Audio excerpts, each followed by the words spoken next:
দক্ষিণ দক্ষিণ চট্টগ্রামের আনোয়ারায় বুলাশাহ মাজারে অবস্থিত ৪ নম্বর ওয়ার্ড বটতলীতে একটি রয়্যাল বেঙ্গল টাইগার দেখা যাচ্ছে। আপনারা হয়তো দেখছেন রয়্যাল বেঙ্গল টাইগারটি বিলের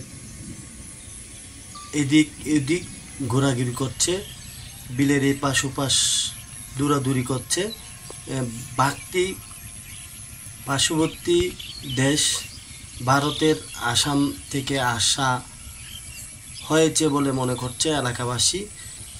বাঘটি আনোয়ারা উপজেলায় এসে একটি আতঙ্ক সৃষ্টি করেছে।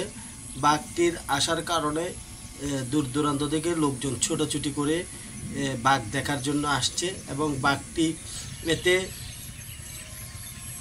বিলের মাঝখানে দৌড়াদৌড়ি করার ফলে বাঘটি দুর্বল হয়ে যাচ্ছে ধীরে ধীরে এবং ঘুরে ঘুরে পড়ে যাচ্ছে।